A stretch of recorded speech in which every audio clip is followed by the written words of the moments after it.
Disney plus Hotstar, Navvi studios மற்றும் farmers master plan production வழங்கும் மாரி செல்வராஜ் இயக்கத்தில் வாழை வெற்றிநடை போடுகிறது உங்கள் அபிமான திரையரங்குகளில். அனுஜ் ஸ்டைல்ஸ் ரகங்கள் பலவிதம், ஒவ்வொன்றும் உலகத்தரம். தமிழக உற்பத்தியில் அனுஜ் ஸ்டைல்ஸ்.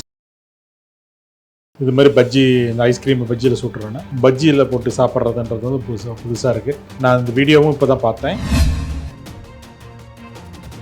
லிக்விட் நைட்ரஜன் எடுத்து இந்த பான் வச்சு போடுறப்போ அது வந்து கண்டிப்பாக டேமேஜ் பண்ணோம், தொண்டையெல்லாம் இது புண்ணு பண்ணுன்றது நமக்கு 100% தெரியும்.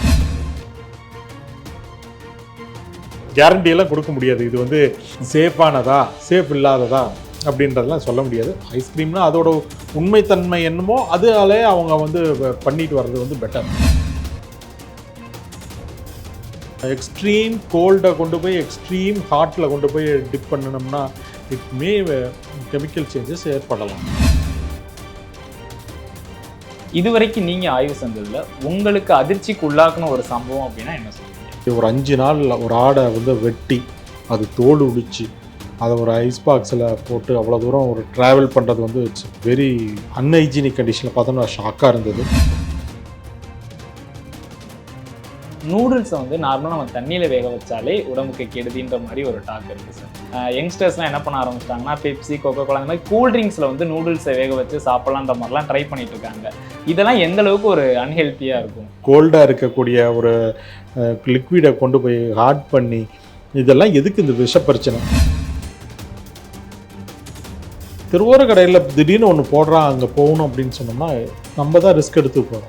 அதை சுற்றி இருக்கக்கூடிய சுற்றுச்சூழல் எப்படி இருக்குது, அசிங்கமாக இருக்கால, டிச்சுக்கிட்டு ஏதாவது வச்சு பண்ணுறாங்களா, அதை ஈமுக்குதா, இப்போ கரப்பாம்பூச்சி ஏதாவது ஓடுதா, எலிகள் ஏதாவது பக்கத்தில். ஸோ அந்த மாதிரியெல்லாம் பார்க்கணும். புதுசாக நம்ம வந்து தயாரிக்கிறாங்கன்னா we should be very careful to take the food. இப்போ வெளிநாட்டிலேருந்து வரப்போ பார்த்தோம்னா ஃப்ரோசன் பண்ணியெல்லாம் வரக்கூடிய ஃபுட்டு இருக்குது, நிறைய ஃபிஷ் ஃபுட்டு இருக்குது, கேன் ஃபுட்டு இருக்குது. அது எல்லாம் வந்து பயங்கர டேஞ்சரான ஒரு இது. இன்னும் எப்போ வேணுமாலுமே அதில் வந்து ஒரு உயிரை பறிக்கக்கூடிய பாக்டீரியாஸ் வளரக்கூடிய வாய்ப்புகள் இருக்குது. வணக்கம் சார். வணக்கம் சார், ரீசெண்டாக ஒரு வீடியோ ட்ரெண்ட் ஆச்சு. ஐஸ்கிரீமில் பஜ்ஜி செஞ்சு அதை சேல்ஸ் பண்ணுற மாதிரி. உண்மையாகவே இதுக்கு பெர்மிஷன் இருக்கா? இந்த மாதிரி விஷயங்கள்லாம் புதுசாக ட்ரை பண்ணலாம், அதை சேல்ஸ் பண்ணலான்றதுக்கான பெர்மிஷன் கொடுத்துருக்காங்களா? மக்கள் இதை வந்து வாங்கி சாப்பிடலாமா இந்த மாதிரி உணவுகளை? இதுக்குன்னு தனியாக பர்மிஷன்லாம் எதுவும் கிடையாது. ஓகே, இதுதான் மெயின் திங். இது மாதிரி பஜ்ஜி, இந்த ஐஸ்கிரீம் பஜ்ஜியில் சுட்டுறேன்னா பட் வந்து மக்கள் வந்து ட்ரெண்டிங் மாறிக்கிட்டே இருக்காங்க. இப்போ ஐஸ்கிரீமே நம்ம வந்து ஃப்ரோசன் ஐஸ்கிரீமே நிறைய ஐஸ்கிரீம் டைப்லேயே நம்ம சாப்பிட்டுட்ருக்குறோம். ஸோ அதை பார்த்தோம்னா இது வந்து புதுசாக இருக்குது. பஜ்ஜியில் போட்டு சாப்பிட்றதுன்றது வந்து புதுசாக இருக்குது. நான் இந்த வீடியோவும் இப்போ தான் பார்த்தேன். அந்த பார்க்கும் பொழுது அதுக்குன்னு தனியாக நம்ம பர்மிஷன்லாம் கொடுக்க மாட்டோம். இதில் ஒன்று என்னன்னா, இது வந்து புதுசாக இருக்குது இந்த ட்ரெண்டு. இதனால் வந்து எதுவும் பாதிப்பு வருமா அப்படின்னா பெருசாக இருக்கிற மாதிரி எனக்கு தெரியல. இதை புதுசாக இருக்கிற மாதிரி. இப்போ வந்து நம்ம லிக்விட் நைட்ரஜன் எடுத்து இந்த பான் வச்சு போடுறப்போ அது வந்து கண்டிப்பாக டேமேஜ் பண்ணோம், தொண்டையெல்லாம் இது புண்ணு பண்ணுன்றது நமக்கு 100% தெரியும். இது வந்து பஜ்ஜி, நம்ம பஜ்ஜி மாவு தான் ப்ளஸ் ஐஸ்கிரீம் தான். பட் அந்த ஹீட்டுக்கு அந்த பஜ்ஜி உள்ளுக்கார உருகுதா என்னன்றதெல்லாம் தெரியலை. பட்டு ஹார்ம் கொஞ்சம் கம்மியாக தான் இருக்கும். ஒன்று இதில் வந்து ஆயில், அந்த பழைய ஆயிலில் அவங்க போட்டுட்ருக்காங்களா என்னன்றது மட்டும் பார்க்கணும். புது ஆயிலில் போட்டாங்கன்னா அது ஒத்துக்குச்சுன்னா இப்போ ஒன்றும் ப்ராப்ளம் அது பெரிய ஒரு அளவுக்கு இருக்காதுன்றது நான் எதிர்பார்க்குறேன். ஏன்னா இது வந்து இன்னும் ப்ராப்ளம் அடையலை. பட் இப்போ வந்து மக்கள் வந்து புதுசாக ட்ரை பண்ணிகிட்ருக்காங்க. இது வந்து நான் கேரண்டியெல்லாம் கொடுக்க முடியாது. இது வந்து சேஃபானதா சேஃப் இல்லாததா அப்படின்றதெல்லாம் சொல்ல முடியாது. பட் ஓவராலாக நம்ம பார்த்தோம்னா ஃபுட் ஐட்டத்தில் இந்த ஐஸ்கிரீம் பல விதத்தில் யூஸ் பண்ணுறதுனால இது ஒரு வகமாக பண்ணிக்கிட்டு வர்றாங்க. பட் இதெல்லாம் அவாய்ட் பண்ணிக்கலாம். ஐஸ்கிரீம்னா அதோட உண்மைத்தன்மை என்னமோ அதாலே அவங்க வந்து பண்ணிட்டு வர்றது வந்து பெட்டர். அதை விட்டுட்டு நம்ம வந்து டிஃப்ரெண்ட்டாக ட்ரை பண்ணுறது வந்து ஹெல்த் ஹசார்டுக்கு வரலாம். ஒரு எக்ஸ்ட்ரீம் கோல்டை கொண்டு போய் எக்ஸ்ட்ரீம் ஹாட்டில் கொண்டு போய் டிப் பண்ணணும்னா இட் மே கெமிக்கல் சேஞ்சஸ் ஏற்படலாம். அது வந்து நம்ம சயின்டிஃபிக்காக நம்ம பார்த்து தான் நம்ம சொல்லணும் இல்லையா. இது கான்ட் சே உடனே இது கெட்டது இது அப்படின்னு கிடையாது. அது ஆனால் கெட்டதுன்னு எதுன்னு சொல்லணும்னா ரிப்பீட்டட் ஆயில் யூஸ் பண்ணாங்கன்னா அந்த மாதிரி. But we have to research பண்ணணும். அதில் பண்ணுனா தான் வரும். சார், ஆக்சுவலாக இந்த மாதிரி புது வகையான உணவுகளை நீங்கள் எப்படி பார்க்குறீங்க சார்? இந்த மாதிரி புது வகையான உணவுகள் வரவேற்கத்தக்கது தான். பட் வந்து it should not health effect பண்ணக்கூடாது. எந்த விதத்துலையுமே ஹெல்த்தை வந்து எஃபெக்ட் பண்ணக்கூடாது. வீக்கெண்ட்ஸ் சாப்பிட்லாம், பஜ்ஜி வெங்காயத்துலேயும் போட்டு சாப்பிட்லாம், வாழைக்காயிலையும் சாப்பிட்லாம், கத்திரிக்காயிலையும் போட்டு சாப்பிட்லாம். ஸோ ஐம் நாட் டெல்லிங் விதவிதமாக பண்ணலாம், பட் ஹெல்த் ஹாசார்டுக்கு எதுவுமே வந்துடக்கூடாது, எந்த விதமான இது ஒன்று. ரெண்டாவது பார்த்தோம்னா மேக்ஸிமம் இந்த மாதிரி மாறுற பொழுது நம்ம கிளைமேட்டுக்கு உண்டான ஃபுட்டை நம்ம எடுத்துக்கிட்டோம்னா நல்லது. இப்போ வந்து நம்ம எக்ஸ்ட்ரீம் கோல்டு கண்ட்ரீஸில் பார்த்தோம்னா அவங்களுக்கு வந்து ஃபேட்டு நிறையா தேவைப்படும். ஸோ தட் அவங்க இந்த பீஸா, பர்கர், அதில் மயோனிஸு இதெல்லாம் பயங்கர ஃபேட்டி இது பண்ணுவாங்க, ஏன்னா அந்த குளிரை தாங்கிறதுக்கு. நமக்கு அது தேவையில்லாத ஒன்று. அது இல்லாமல் நம்ம இப்போ சாப்பிட்டுக்கிட்டு இருக்கிறோம், நம்ம வந்து வெப்பமான பூமியில் இருக்கக்கூடியவங்க. ஸோ தட் நமக்கு அவ்வளோ கொழுப்புகள் தேவையில்லை. நல்லா அதுவும் இன்றைக்கி பார்த்தோம்னா இன்றைக்கி இருக்கக்கூடிய இளைஞர்கள்லாம் பார்த்தோம்னா யார் இன்றைக்கி போய் விவசாயம் பண்ணுறாங்க, வெளியே போய் ஒர்க் பண்ணுறாங்க? ஜிம்முக்கு போகிறது கொஞ்சம் பேர் தான், வாக்கிங் போகிறது கொஞ்சம் பேர் தான். நிறைய பேர் செடென்ட்ரி லைஃப் தான் நான் இன்றைக்கி வாழ்ந்துட்டு இருக்கோம். அவங்களுக்கெல்லாம் வந்து போதுமான அளவுக்கு கேலரி அவங்களே டிசைட் பண்ணிக்கணும். சரி, இன்றைக்கி ஒர்க்கு இவ்வளோ தான் நம்ம கேலரி எரிக்க போகிறோம் அப்படின்ற அந்த ஒரு திங்கிங் ப்ராசஸ் வந்துருச்சுன்னா கண்டிப்பாக இந்த மாதிரி சங்க் ஃபுட்ஸ்லாம் அவாய்ட் பண்ணிக்கலாம். ஏன்னா chunk foods are more energy நிறையா இருக்கும், ஃபேட்டு நிறையா இருக்கும். ஸோ அது எடுத்துக்கிட்டோம்னா அதை எரிக்கணும். இன்னும் நம்ம body should burn that fat to come out. இல்லைன்னா அந்த ஃபேட்டெல்லாம் போய் டெபாசிட் ஆகும், leads to the hypertension, diabetic, cholesterol, stroke, கண் பார்வை, இது மாதிரி நிறையா டிசீஸ் அதை வந்து உண்டு பண்ணக்கூடிய வாய்ப்புகள் இருக்குது. ஸோ நம்ம உடம்புல 100க்கு 85% நோய்களை வந்து உண்டு பண்ணுவது வந்து நம்ம உணவு தான். என்ன மாதிரி உணவு எடுக்கிறோமோ.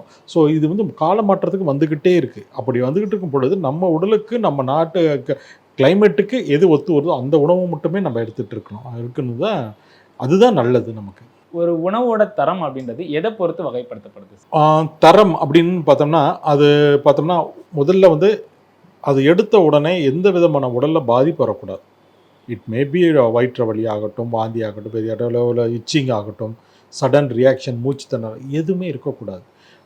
சிம்பிளாக பேர்ன் ஆகணும். பேர்ன் பண்ணி அதில் இருக்கக்கூடிய எனர்ஜி வெளியே வந்து அது சக்தியாக நமக்கு மாறி நமக்கு எனர்ஜி கொடுக்கணும் நம்ம ஒர்க்குக்கு.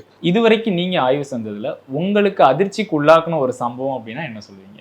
அதிர்ச்சிக்கு உண்டான்னு சொன்னால் நிறைய இருக்குது. அதில் பார்த்தோன்னா இப்போ லேட்டஸ்ட்டாக அந்த ஆட்டு இறைச்சி பிடிச்சது ரொம்ப வந்து ஒரு மாதிரி இவ்வளோ தூரம் ட்ராவல் பண்ணி வச்சு ஒரு 5 நாள் ஒரு ஆடை வந்து வெட்டி அது தோல் உளிச்சு அதை ஒரு ஐஸ் பாக்ஸில் போட்டு அவ்வளோ தூரம் ஒரு ட்ராவல் பண்ணுறது வந்து இட்ஸ் வெரி அன்ஹைஜீனிக் கண்டிஷனில் பார்த்தோம்னா ஷாக்காக இருந்தது. ஏன்னா இதையும் நம்ம வந்து இன்னும் சாப்பிட்டுட்ருக்குறோம் அப்படின்னு சொல்கிறப்போ. ஆனால் இன்றைக்கி பார்த்தீங்கன்னா இன்றைக்கி மக்கள் இந்த விழிப்புணர்வு மக்கள்கிட்ட கொண்டு போன உடனே பார்த்தோன்னா ஹோட்டல்ஸில் எல்லாமே சேஞ்சஸ், நிறைய ஹோட்டல்ஸில் சேஞ்சஸ் வந்திருக்கு. நாங்கள் வந்து இது நான் வந்து பெருமைக்காக சொல்லலை, நாங்கள் களத்தில் பார்த்தோம், நாங்கள் சொன்னது நடக்குதா அப்படின்னு. உண்மையிலுமே நிறைய இந்த மாதிரி ஒரு சில ஹோட்டல்ஸ் தவறு செஞ்சவங்களாம் மாற்றிக்கிட்டாங்க. அவங்க மாற்றிட்டாங்க. ஏன்னா இப்போ யாரெல்லாம் கொடுத்தாங்களோ அந்த ஸ்டாக்கெல்லாம் இப்போ வெளியே போகல, அப்படியே நிற்கிது.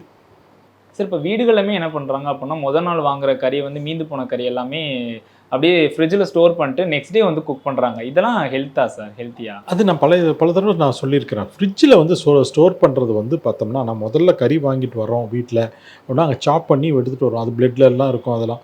ஸோ எடுத்துகிட்டு வந்தோன்னா நல்லா வாஷ் பண்ணிவிட்டு ஒரு பாத்திரத்தில் வச்சு ஃப்ரீசரில் வைக்கணும். ஃப்ரிட்ஜுக்குள்ளே வைக்கக்கூடாது, கீழே இருக்கக்கூடிய ஃப்ரிட்ஜில் வைக்கக்கூடாது, ஃப்ரீசர் பாக்ஸ்க்குள்ளே தான் வைக்கணும் மெயினாக. ஸோ அதிலிருந்து எதுவும் இந்த பிளட் எல்லாம் ஸ்டெயினாக வெளியே வரக்கூடாது. ஒரு பாத்திரத்தில் வச்சிட்டோம்னா ஏன்னா ஈவன் தான் ஃப்ரிட்ஜில் இருந்தாலும் நம்ம அடிக்கடி திறந்தாலும் இந்த டெம்பரேச்சர் மாறும். ஸோ இந்த ஃப்ரீசரில் வச்சிங்கன்னா ஒரு நாள் வச்சுக்கலாங்க. நான் சேஃபராக சொல்கிறேன், ஒரு நாள் டு 1.5 நாள் நீங்கள் வச்சுக்கலாம். சார் நான் இப்போ கறி எடுத்துகிட்டு வந்தால் அடுத்த நாள் நம்ம சமைக்கிறோம் அப்படின்னா அதையும் அந்த ஃப்ரீசர்லேருந்து எடுத்தோன்னா அடுப்புக்கு கொண்டு போகக்கூடாது. ரூம் டெம்பரேச்சருக்கு கொண்டு வந்து அந்த ஐஸாக ஃபார்ம் ஆகிருக்கும், அது நல்லா கட்டியாக அது அப்படியே வந்து மெல்ட் ஆகணும். மெல்ட் ஆகி நார்மல் லெவலுக்கு வந்ததுக்கப்புறம் தான் குக் பண்ணணும். இது வந்து 1 நாள் 2 நாள் இருக்கணும். ஆனால் டைரெக்டாக ஃப்ரிட்ஜில் கொண்டு போய் வைக்கிறத வந்து தவிர்க்கணும். ஏன்னா என்டையர் ஃப்ரிட்ஜே வந்து கெட்டு போயிடும். ஏன்னா ஃப்ரிட்ஜோட டெம்பரேச்சருக்கு வந்து பாக்டீரியல் க்ரோத் நிறையா வர ஆரம்பிச்சிடும். இது ஹை ரிஸ்க் ஃபுட்டு அப்படின்னு சொல்லுவோம். இப்போ வெஜிடேரியனில் லோ ரிஸ்க் ஃபுட்டுன்னு சொல்லுவோம்.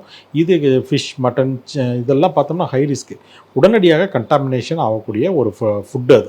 ஸோ அப்படி பார்க்கும் பொழுது இந்த இதை வந்து ஃப்ரிட்ஜில் வச்சுக்கலாம். 1 நாள் டு 1.5 நாள் சேஃபர் சைடில் நம்ம வச்சுக்கலாம் நான் சொல்கிறது. அதுக்கு மேலே வந்து ஸ்டோர் பண்ண வேண்டாம். அதே மாதிரி கடிகளை சமைச்ச பிறகு திரும்ப சூடு பண்ணி சாப்பிட வேண்டாம். நம்ம வீட்டில் நிறைய என்ன பண்ணுவோம், சமைச்சிருவோம், அப்புறம் தூக்கி உள்ளே வைப்போம், அப்புறமேட்டு நைட் எடுத்து சூடு பண்ணுவோம், திரும்ப வைப்போம், அடுத்த நாள் காலையில் வெளியே எடுப்போம், திரும்ப சூடு பண்ணுவோம். ஒவ்வொரு டைம் நம்ம சூடு பண்ணும் பொழுது அந்த ப்ரோட்டீன்ஸ் வந்து உடைய ஆரம்பிக்கும். அதில் இருக்கக்கூடிய அந்த ஆயிலில் இருக்குது பார்த்திங்களா, ஆயில் வந்து இந்த செயின் ரியாக்ஷன் வந்து மாறிக்கிட்டே வரும். இட் இஸ் வெரி பேட் கொலஸ்ட்ராலாக மாறிக்கிட்டே இருக்கும். மே லீட் டு மெனி டிசீசஸ். அதனால் நமக்கு இப்போ நம்ம வீட்டில் 3 பேர் 4 பேர் இருக்குமா, அவங்களுக்கு எவ்வளோ கறி தேவையோ அதுக்கு தகுந்த மாதிரி பக்குவமாக எடுத்துக்கிட்டு சாப்பிட்டுக்கலாம். நீங்கள் நிறைய வாங்கி வச்சுட்டு இந்த 3 நாளைக்கு குழம்பு ஸ்டோர் பண்ணி வச்சு சாப்பிட்றது வந்து it's not a advisable. Sir நூடுல்ஸை வந்து நார்மலாக நம்ம தண்ணியில் வேக வச்சாலே உடம்புக்கு கெடுதின்ற மாதிரி ஒரு டாக் இருக்குது சார். பட் ஆனால் இப்போ இந்த ட்ரெண்டிங்காக நம்ம யங்ஸ்டர்ஸ்லாம் என்ன பண்ண ஆரம்பிச்சிட்டாங்கன்னா, பெப்சி, கோகோ கோலா அந்த மாதிரி கூல்ட்ரிங்க்ஸில் வந்து நூடுல்ஸை வேக வச்சு சாப்பிட்லான்ற மாதிரிலாம் ட்ரை பண்ணிட்டு இருக்காங்க. இதெல்லாம் எந்த அளவுக்கு ஒரு அன்ஹெல்த்தியாக இருக்கும்? இது உண்மையிலே கேட்கறதுக்கு அதிர்ச்சியாக இருக்குது. இதெல்லாம் வேண்டாமேப்பா. நம்ம ஏற்கனவே வந்து இந்த கோக்கு கலரெல்லாம் பார்த்து அதிர்ச்சியாக இருக்கும். அதை போய் ஹீட் பண்ணி கோல்டாக இருக்கக்கூடிய ஒரு லிக்விடை கொண்டு போய் ஹாட் பண்ணி இதெல்லாம் எதுக்கு இந்த விஷ பிரச்சனை? தயவு செய்து இந்த மாதிரி தேவையில்லாத பிரச்சனையை வந்து பண்ண வேண்டாம். நமக்கு அவ்வளோ எளிமையான உணவுகள் நிறையா இருக்குது. டேஸ்டி ஃபுட்ஸ் நம்மக்கிட்ட அவ்வளோ இருக்குது. பாரம்பரிய உணவுலேருந்து லேட்டஸ்ட் உணவுலேருந்து எல்லாமே பாதுகாப்பான உணவு. இந்த மாதிரி புது உணவுகளை போட்டு கோக்கில் வைக்கிறது, நூடுல்ஸ் போட்டு இந்த மாதிரி தயவு செய்து பண்ண வேண்டாம். பண்ணாமல் இருக்கிறது நல்லது. ஏன்னா உடலுக்கு வந்து கெட்டு போகும். அது மேபி வித்து ஒரு எவிடன்ஸ் இல்லாமல் நம்ம எதுவும் பண்ண வேண்டாம். இன்கேஸ் ஆஃப் ஒரு லேபில் கூட நீங்கள் கொடுத்து பாருங்கள், அந்த நீங்கள் சமைச்சதை அது வந்து சேஃபாக இருக்குது இல்லை அந்த சாப்பிட்றதுக்கே உகந்தது கிடையாது. ஏன்னா அந்த கோக் வந்து கெமிக்கல் தான். அந்த கெமிக்கல் வந்து சூடு பண்ணும்பொழுது இல்லை சேஞ்ச் ஆகிடும். ஸோ கண்டிப்பாக உடல் பாதிப்பு கொடுக்க ஆரம்பிக்கும். மக்கள் வந்து ரோட்டோர கடைகளில் இந்த மாதிரியான புது வகையான டிஷ் ட்ரை பண்ணும்போது என்னென்ன விஷயங்கள்லாம் கவனிக்கணும் சார்? கண்டிப்பாக முதல்ல வந்து அவங்க வந்து அந்த நல்ல குக்கான்னு பாருங்கள். அவங்களுக்கு வந்து ட்ரைனிங் இருக்கணும். அந்த மாதிரி புதுசாக பண்ணுறாங்க. இப்போ உதாரணத்துக்கு எடுத்துகிட்டோம்னா தாய் ஃபுட் ஆகட்டும், மலேசியன் ஃபுட் ஆகட்டும், இல்லை ஃபிலிப்பைன்ஸ் ஃபுட் ஆகட்டும், ஏதாவது ஒரு ஃபுட்டு பண்ணுறாங்கன்னா அந்த குக்கு வந்து எஸ் டு ஃபைன் இஸ் நல்லா ஃபிங்கரை வந்து டியூன் பண்ணியிருக்கணும். நல்லா பண்ணணும், கரெக்டான டெம்பரேச்சரில் பண்ணணும். அது எப்படி குக் பண்ணணுன்றது வந்து திருவோர கடையில் திடீர்னு ஒன்று போடுறான் அங்கே போகணும் அப்படின்னு சொன்னோம்னா நம்ம தான் ரிஸ்க் எடுத்து போகிறோம். வி கான்ட் கிவ் அவங்க கையில் பிடிச்சி போகாதீங்க அப்படின்லாம் சொல்ல முடியாது. நீங்கள் நம்மளா வந்து பார்த்துக்கணும்.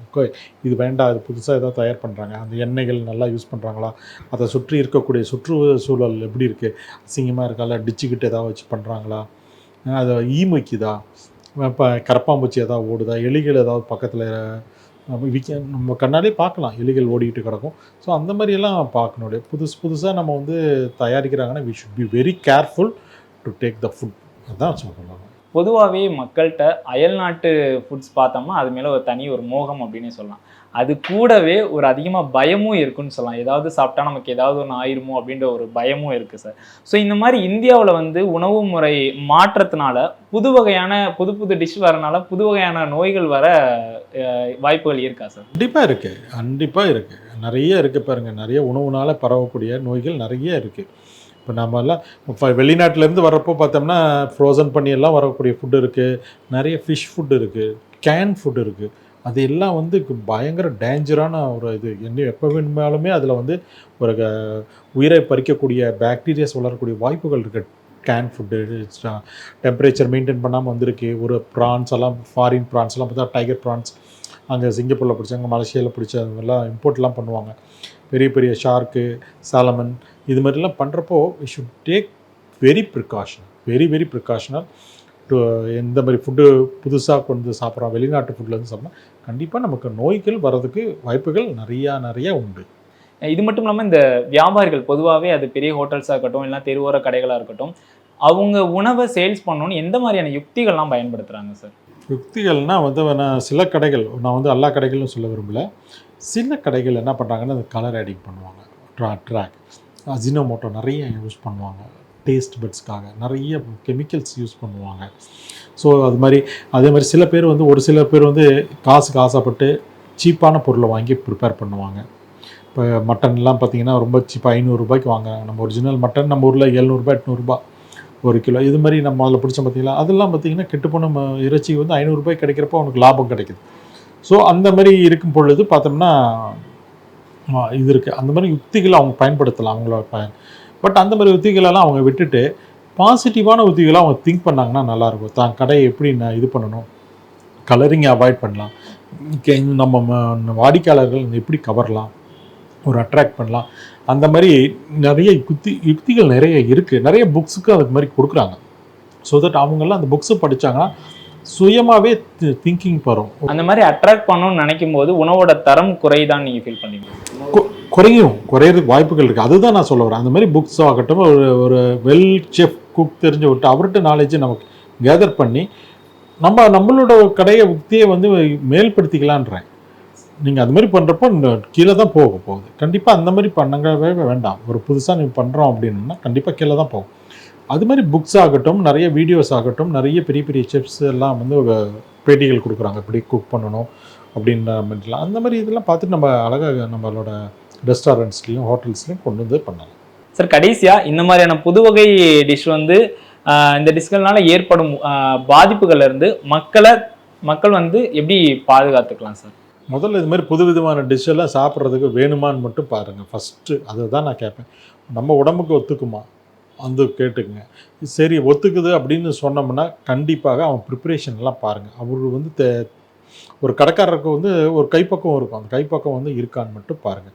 நல்லா இருக்குது, ஒரு தடவை நீங்கள் சாப்பிட்றீங்க, உடலுக்கு எதுவும் பாதிப்பு இல்லை, நல்லா இருக்குது, அடுத்த வேளை வந்து பசிக்கணும். என்னங்க நான் வந்து நல்ல உணவுன்று சொல்கிறது எல்லாம் நிறையா கேட்பாங்க. அதில் நான் சொல்கிறது என்னென்னா, இப்போ ஒரு கடைக்கு போகிறீங்க, ஒரு உணவு சாப்பிட்றீங்க, it maybe biryani or vegetarian or something. அடுத்த வேளை வந்து நமக்கு பசிக்கணும், பசி நல்லா எடுக்கணும், எந்த விதமான உடல் பாதிப்பும் இல்லாமல், வயிற்று வலியோ வாந்தியோ எதுவுமே இல்லாமல் அடுத்த வேளை வந்து பசிக்கணும். அந்த உணவு வந்து ஜீரணிச்சு அதை தான் வந்து நல்ல உணவாக நான் சொல்லுவேன். ஸோ அந்த மாதிரி பண்ணுறது தான் நாங்கள் வந்து ப்ரொமோட்டும் பண்ணிக்கிட்டு இருக்கிறோம். நிறையா இது பேர் தப்பு செய்கிறவங்களுக்கெல்லாம், இன்க்ளூடிங் நேற்று கூட ஒரு பெரிய ஹோட்டல்லேருந்து கம்ப்ளைண்ட் வந்தது. அவங்கள கூப்பிட்டு வார்னிங் பண்ணி நல்லா பண்ணுங்கள், இந்த மாதிரி புது டிஷ் பண்ணுறப்போ வெரி கேர்ஃபுல்லாக பண்ணுங்கள். அது இந்த சீ ஃபுட்ஸில் வந்து ரொம்ப மாட்டும், அதில் அது மாதிரி வரும். அதனால் அந்த மாதிரி ஃபுட்ஸெல்லாம் ரொம்ப கேர்ஃபுல்லாக ஹேண்டில் பண்ணுங்கள். ஒவ்வொருத்தருக்கும் இப்போ நாங்கள் வந்து ஹோட்டல்ஸ்லாம் சொல்கிறதுல வந்து ஒவ்வாமை, அதாவது அலர்ஜென்ஸ் அப்படின்னு சொல்லுவோம், அதை வந்து சொல்லுங்கள், ஒரு போர்டில் வைங்க. இப்போ பார்த்திங்கன்னா நிறையா அந்த போர்டிலே வச்சுருவாங்க, அலர்ஜென்ட் டு குளுட்டன் ஆர் இதுக்கு ஸ்னைல்ஸு, எதாக இருந்தாலும் ஃபிஷ்ஷுக்கு, ப்ரான்ஸ்க்கு யாராவது அலர்ஜி இருந்ததுன்னா அப்படின்ற மாதிரி அலர்ஜென்ஸ் எல்லாம் இப்போ நாங்கள் கொண்டு வந்துட்டுருக்குறோம். இப்போ உங்களுக்கு குளுட்டன் சேராமல் இருக்கலாம், உங்களுக்கு ப்ரான் சேராமல் இருக்கலாம். இன்ஃபர்மேஷன், ஒரு குட்டி இன்ஃபர்மேஷன் பண்ணணும்னு சொல்லியிருக்கோம். Thank you. Thank you. Disney plus Hotstar, Navvi studios மற்றும் ஃபார்மர்ஸ் மாஸ்டர் பிளான் ப்ரொடக்ஷன் வழங்கும் மாரி செல்வராஜ் இயக்கத்தில் வாழை வெற்றி நடை போடுகிறது உங்கள் அபிமான திரையரங்குகளில். அனுஜ் டைல்ஸ், ரகங்கள் பலவிதம், ஒவ்வொன்றும் உலகத்தரம். தமிழக உற்பத்தியில் அனுஜ் டைல்ஸ்.